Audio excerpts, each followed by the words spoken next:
Today we are to start with the concept of walls in English language, particularly overall the concept of walls in phonetics. And I've told you people that whenever we are going to discuss about walls, there is only manner of articulation. There is no place of articulation involved in vowels, just like consonants. We in consonants we do have the place of articulation as well as manner of articulation, but when we talk about you can say vowels, there are only manners of articulation. Vowels may be defined with an open approximation without any obstruction, partial or the complete in the air passage. कि open approximation without any obstruction, उसमें किसी किस्म की कोई obstruction नहीं है, partial या complete, मतलब पार्शियल या complete in the air passage they are referred to as vocoids in the phonetics. ये फोनेटिक्स के अंदर हम उनको वॉकियर्स कहते हैं। They can be described in terms of 3 variables. हम इनको 3 वेरिएबल्स के जरिए मतलब जो है वो शनाख्त कर सकते हैं। आसान लफ्जों में, वैसे मोर और लेस अगर हम लोग इसको डिफाइन भी करना चाहें तो वी कैन एज वेल। ज्यादा अगर ब्रॉडर डिस्क्रिप्शन में हम लोग जाना चाहें तो we can define it in the following way.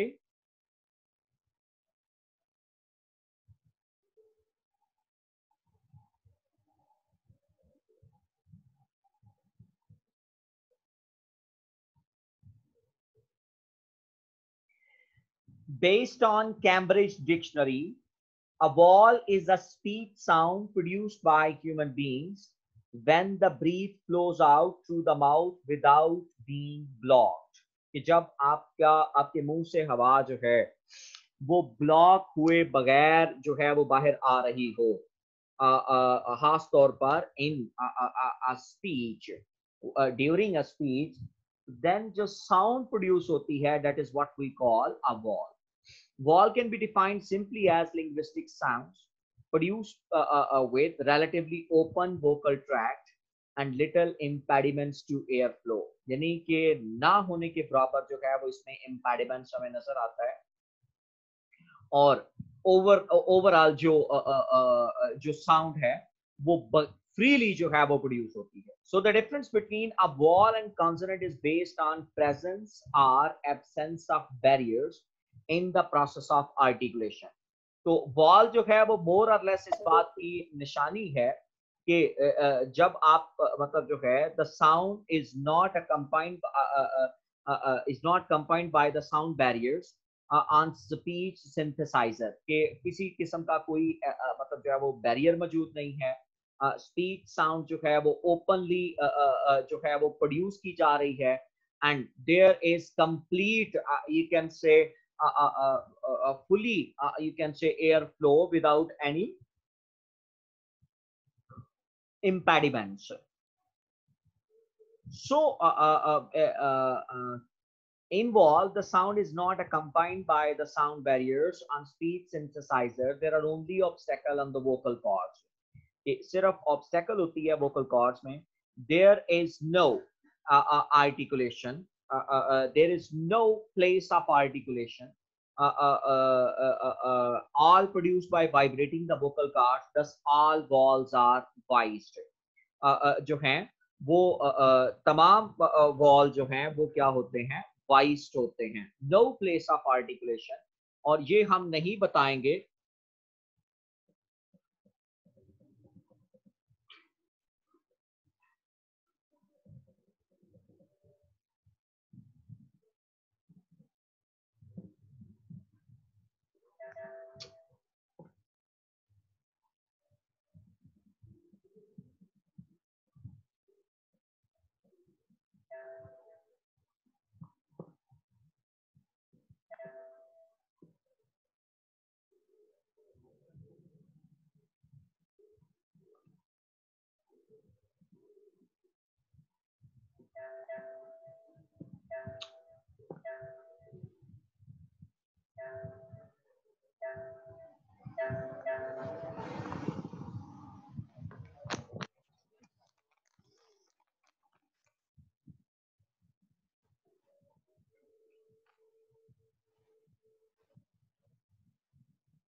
there is no place of articulation, all produced by vibrating the vocal cords. Thus, all vowels are voiced. This is very, you can say, biggest fact in this respect कि तमाम vowels जो हैं वो voiced हैं. Furthermore, all vowels are universally produced on pulmonic aggressive air string. यानी कि ये मतलब with central airflow, बड़ी तेजी से मतलब जो है ये हवा हमारे मुंह से बाहर निकल रही होती है, then vowels जो है वो produce होते हैं. There are three ranges of vowel sounds: monophthongs, diphthongs, and triphthongs. The word monophthong comes from the old Greek language, simply means one or single sound or tone. कि जिसमें एक जो है वो one or single sound, एक sound है जो है, और उसको हम लोग जो है वो monophthong कहते हैं. Like what, bad, जो है इसको हम लोग cardinal vowels या pure vowels के तौर पर भी देखते हैं. यानी कि जो monophthongs हैं हम इनको जो है वो pure vowels के साथ भी एसोसिएट करते हैं. अब जब आप बात करते हैं तो monophthong, the old Greek language, simply means one or single sound or tone. The word monophthong shows that a vowel is spoken with exactly one tone and one mouth position. कि जो है वो vowel जो one tone या one mouth position से जो है वो मौजूद है, उसको हम लोग जो है वो मतलब इसके साथ diphthongs, the vowel where two different vowel qualities can be heard. कि दो डिफरेंट वॉल क्वालिटीज जो है वो जहाँ पे मतलब सुनी जा सकती हैं, जैसे उआ यानी कि पुआ हुआ, तो इसको हम डिप्थॉन्ग कहते हैं. Is a vowel where two different vowel qualities can be heard and two different positions of mouth are made to pronounce. Diphthong is a monosyllabic vowel combination involving a quick but smooth movement of the articulator from one vowel quality to another that passes over a third. जैसे एक wall quality दूसरे और दूसरे के बाद तीसरे पर जाए तो हम इसको ट्रिप्थॉन्ग्स कहते हैं. मोर और लेस ये कहा जाता है कि वैसे तो वॉल जो है वो मोनोफथॉन्ग और डिप्थॉन्ग ही होते हैं, लेकिन एक स्कूल ऑफ थॉट ये फर्दर कहता है कि नहीं, वॉल जो है वो आगे फर्दर एंगेज होते हैं, जिसमें जो है वो हमारे पास आ जाता है जो है वो ट्रिप्थॉन्ग आ जाता है, इसमें हमारी वॉल क्वालिटी जो है वो 2 से 3 पर जो है वो चली जाती है. तो इस तरह से हम लोग जो है वो वॉल साउंड को आसानी से मतलब जो है वो डिफाइन कर सकते हैं. अब अगर हम मोर और लेस फर्दर इसकी डिस्क्रिमिनेशन की तरफ आगे बढ़े तो हमें इस बात का अंदाजा है कि जैसा कि मैंने आपके सामने यहां पर भी आपको बताया है कि जो कोई भी वॉल आप मतलब जो है वो दुनिया भर से कोई भी आप वॉल उठा लें, when we talk about any type of vowel, तो इसमें हाइट ऑफ टंग मौजूद है, उसमें part of tongue which is raised और लोअर, और फिर लिप राउंडिंग पोजीशन जो है वो इसमें एंगेज होती है कि लिप पोजीशन जो है वो क्या हो. तो ये 3 चीजें हैं जो मोर और लेस वॉल को प्रोनाउंस करने के काम आती हैं. तो इन 3 क्राइटेरियाज को अगर हम लोग मद्देनजर रखें तो इन 3 क्राइटेरियाज के ऊपर हम आसानी से मतलब जो है वो वॉल साउंड्स को डिफाइन कर सकते हैं कि these are basically you can say the criterias, और मोर और लेस जितने भी लिंग्विस्ट हैं वो इन्हीं क्राइटेरियाज के ऊपर जो है वो वॉल को देखने की कोशिश करते हैं. Now let's have this you can से कॉन्सेप्ट कि सबसे पहले so vocars are normally classified according to these 3 criteria: tongue height, high, mid, low, उसके बाद जो है वो close, half open and open, यानी कि low और close, कि जो आपकी टंग हाइट है वो हाई है मतलब जो है वो मिड है या लो है, उसके बाद close, half open and open, that's your mouth position. उसके बाद जो है वो ये आपकी माउथ पोजीशन है. टंग हाइट आप क्या लेंगे, माउथ पोजीशन क्या लेंगे, एक ही बात है. उसके बाद एक टंग एडवांसमेंट, ये फ्रंट से प्रोड्यूस हो रहा है, सेंटर से हो रहा है या बैक से प्रोड्यूस हो रहा है. उसके बाद लिप राउंडिंग, इसमें राउंडेड और अनराउंडेड पोजीशन के अंदर जो है वो वॉल्स हमें नजर आते हैं. अब इस चीज को अगर हम लोगों ने मतलब जब वो अंडरस्टैंड करना है तो we can easily you can say get this idea through this diagram, कि जहां पर हम लोग ये इस बात को ऑब्जर्व कर रहे हैं कि ये आपकी क्लोज पोजीशन है, ये जो है वो आपका ओपन पोजीशन है कि when your mouth is going getting open, और फिर इसी तरह से आपकी front position of your tongue, और फिर ये बैक पोजीशन है कि मतलब कहाँ से, और ये जो है वो सेंटर पोजीशन के साथ एसोसिएट करता है।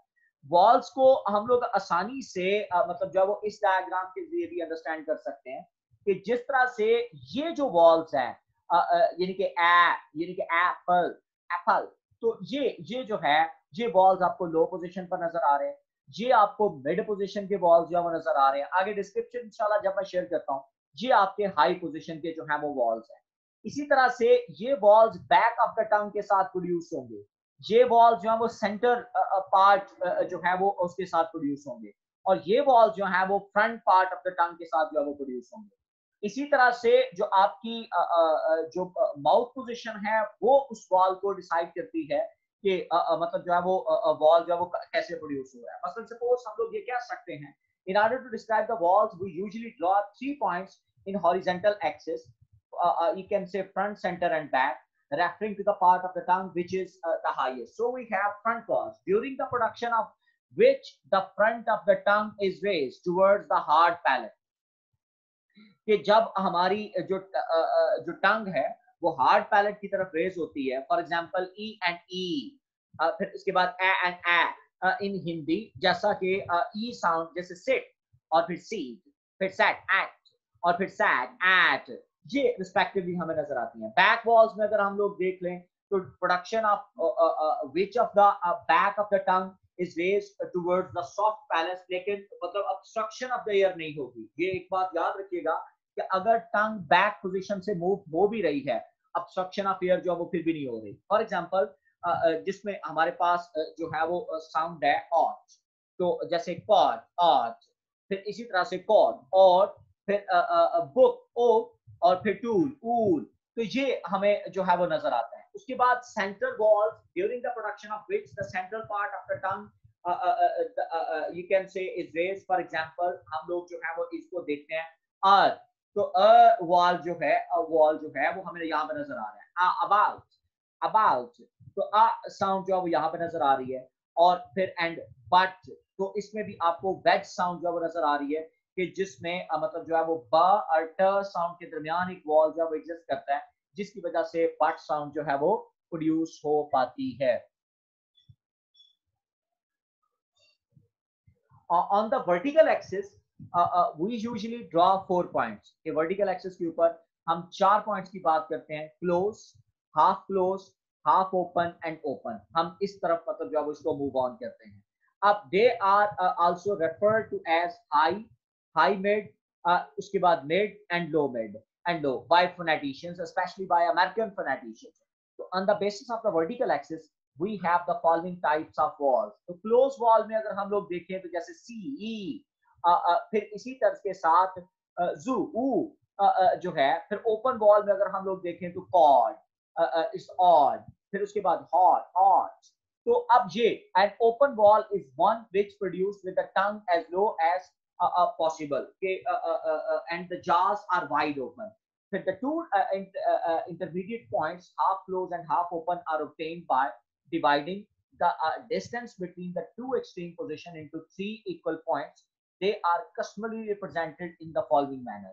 तो हम इनको मतलब जो है वो इस डायग्राम के जरिए, जैसा कि मैंने आपके साथ पहले भी शेयर की, कि हम आसानी से जब भी बात करेंगे हम इसको मतलब जो है वो इस डायग्राम के लिए हाई मतलब जब वो मिड और लो, तो हम इस तरह से मतलब, और इनके दरमियान वाली ये जो पोजीशन आ रही है ये हाई मिड की तरफ है, या लो मिड की तरफ इशारा हो सकता है, या मतलब जो है वो ये जो पोजीशन है ये आगे फर्दर मतलब जब वो डिस्क्रिमिनेशन जो है वो हमारी कर रही होती है।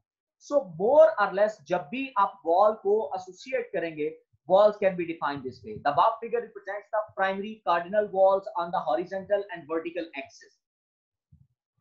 Line suggested by Daniel Jones.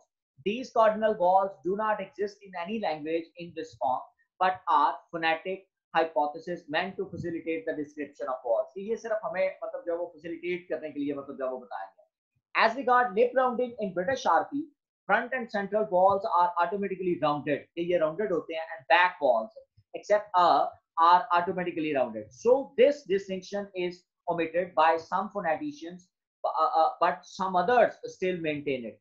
We can describe a wall by using a three-term label indicating the height of the direction, कि उसकी height क्या आपके tongue, position of the lips, जो है height क्या है, direction of the tongue क्या है, और lip position जो है वो हमारे पास किस तरह से exist करती है. So इस तरह से हम लोग जो है वो आसानी से walls को define कर सकते हैं और walls के पैरामीटर जो है वो आसानी से define हो सकते हैं.